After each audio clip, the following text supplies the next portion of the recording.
Today, Honda's given us a first look at the all-new 2022 Civic Sedan. Let's get into it. Over at the Honda Media Newsroom, Honda offers first look, all new 11th generation Civics 11 Gen. Guys, that the Civic's been around a long time. All right, reading the bullet points before we look at the one image that Honda shared with us, but it's going to get better really soon. They're going to share a lot more information in the near term. For more information, specs, and assets coming April 28th. So make sure you're subscribed if you're excited for the new Civic and everything that comes along with it in regards to powertrains, new technology, new looks. Make sure to subscribe so you don't miss my full coverage of it on the 28th, which is just which is 2 weeks from today. And 2022 Civic Sedan ready for mass production at Honda plant in Canada. We'll talk about the hatchback as well in this video, but let's get on over to the image. Good news is that it hasn't changed much from the prototype that was shared with us at the unveil earlier this year? It was at the Twitch unveil that they did their first ever live unveil on Twitch, and that was fun. But here it is, and while it doesn't look as cool as the prototype, it is nearly identical. Really, the only things that have changed are we see these fog lights have a different design enclosure, and the prototype didn't have any fog lights. Of course, the wheels are different. Those on the prototype could be optional.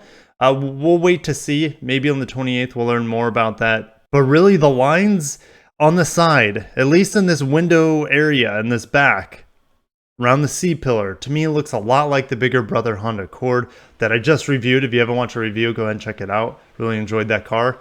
And on the grille, it's kind of the opposite of the Accord. So on the Accord, the grille kind of comes to a V. It gets skinnier as you go down, where on the Civic, it gets bigger and fatter as you go down towards the bottom. But overall, it looks very similar to the prototype, which I enjoyed. I think it looks more European. If that's a good or bad thing, I don't know, but I like the design a little bit more than the outgoing one, which is a little bit more spaceshipy. Definitely more like Gundam styled, and I like this more reserved, more mature looking style. That's just me though. The Honda gears up for the Civic's arrival on dealerships this summer, and the Honda Civic Tour returns on April 28th. It'll be virtual this year for the tour, and there will be 2 stops. You'll be able to catch it on Live Nation on Twitch on the first stop, and the second stop will be streamed on the Honda Stage YouTube channel. The all-new Civic hatchback will follow the Civic Sedan production by several months. Details about Civic hatchback to be manufactured by Honda in the United States for the first time in history will follow later this year, and the hatchback will be built at the Indiana auto plant. And to finish up this short and sweet press release, more information about the all-new Civic Sedan, including photography, video, specifications, will be released on April 28th, so make sure you're subscribed and hit the bell icon so you do not miss my coverage on the new Civic. And it wouldn't be one of my videos if I didn't talk about powertrains on a spreadsheet.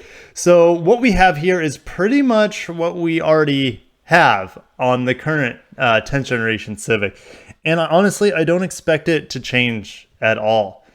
So the base engine, I expect it to be the inline 4 naturally aspirated 2-liter with 158 horsepower and a CVT. That will be coming in 2021. Summer 2021, and hatchback will be coming Q3, Q4. All Honda said today is that it's coming later this year, built from the Indiana plant. Now, optional engine is again going to be the same 1.5-liter turbo 4-cylinder with 174 to 180 horsepower, depending on what trim you get. I believe the 180 horsepower was available in the hatchbacks with the manual transmission as well as a CVT, but you weren't able to get the full 177 pound-feet of torque unless you got the 6-speed manual. So that will be coming as well. And I expect it to be still CVT or 6-speed manual with the inline turbo 4. Now, there will be an SA model, and I would expect it to be exactly the same, maybe a slightly different tune. And I don't expect there to be a coupe anymore. The coupe was canceled in the last generation. I don't expect the coupe to follow forward, but I'd love to be wrong. I'd love to see the continuation and just the history of the continuing of the Honda Civic Coupe. But I don't expect the SI or the Type R to come out anytime soon. Summer of 22, my guess would be for the SI, and maybe for the Type R, the new Type R, which there's all sorts of rumors going around that it could be an all-wheel drive hybrid, which it would have 2 electric motors in the rear to power and give you true torque vectoring on the rear axle. So, I mean, we'll see. But I doubt that. More than likely, this is the hybrid's a little bit further off, but I would expect just a new body design, maybe slightly different tweaks to this Type R setup. 306 horsepower and 6-speed manual, of course. And then the insight's interesting. The insight is based off the Honda Civic, the 10th generation Civic. The problem is that the insight came out in 2019 model year, so 2018.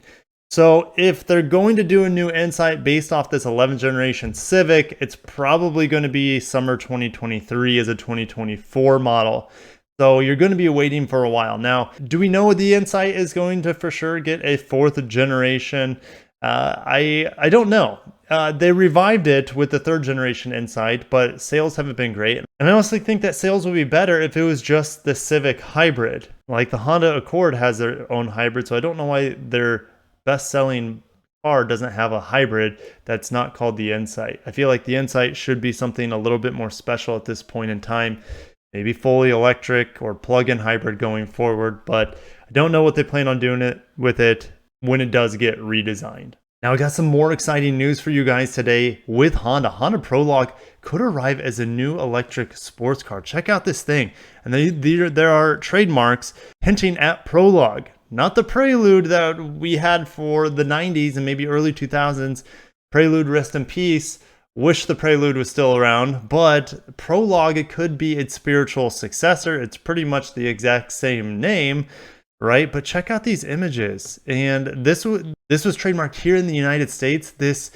These renders trademarked, and it looks a lot like the Honda concept back in 2017, I think it was, that we got. This thing looks super cool. Of course, it would be fully electric, because if we check out the details here, the Prologue trademark says land vehicles, namely automobiles, battery electric vehicles, and structural parts for the foregoing. Be a battery electric vehicle, but this thing just looks super cool. And from the side, it looks like a mid-engine vehicle, but we know it's not mid-engine because it's electric, but it kind of has that silhouette. It still could be labeled and badged here in the United States as an Acura, so that's definitely a possibility, but just the looks of it looks so similar to the Honda E. So I'm pretty sure it would be the flagship for the Honda lineup.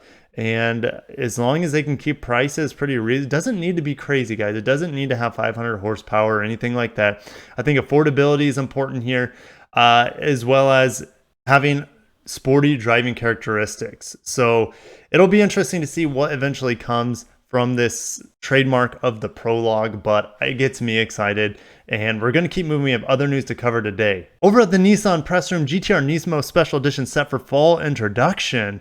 This thing is pretty cool. It features a stealth gray exterior color, 20-inch raised forged aluminum alloy wheels, and a unique carbon fiber clear-coated hood. So we have, of course, the 600 horsepower and 481 pound-feet of torque like we see in normal GTR Nismos, but the Special Edition Nismo utilizes high-precision, weight-balanced parts for the piston rings, connecting rods, crankshaft, and valve gear components, dialed in with lighter tolerances, delivering snappier engine revs and quicker turbo spooling.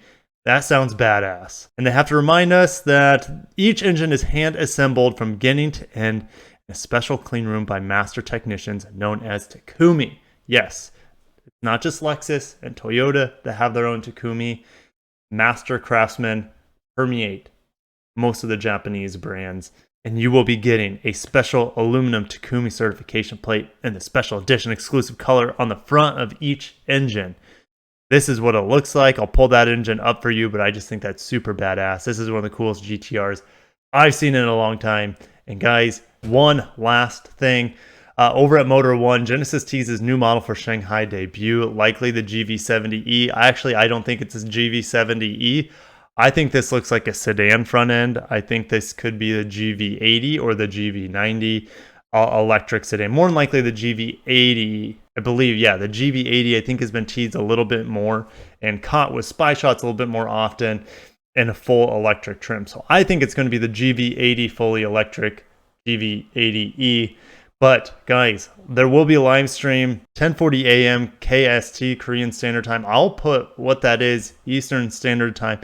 I will be live streaming a lot during this rough portion in time because Toyota and Lexus have big unveils as well that I will be live streaming. So make sure you're subscribed so you don't miss those live streams. It's going to be a lot of fun. A lot of electric models coming for the Shanghai Motor Show. It'll be exciting to see. Guys, what do you think about the new Civic? We didn't get a whole lot about it. It's more like a teaser, but I'll take it. I'll take it. Any news is good news in my opinion. Oh yeah, I'm getting a Mazda Miata MX-5 today, swapping out the Honda Accord Hybrid, which it's been a great car. Just very, very livable car, the Honda Accord Hybrid. Swapping out for a little bit more fun with the MX-5. I'll give you guys a full review on that. I'll leave it there. Have a wonderful day. Take care of yourselves. And peace out.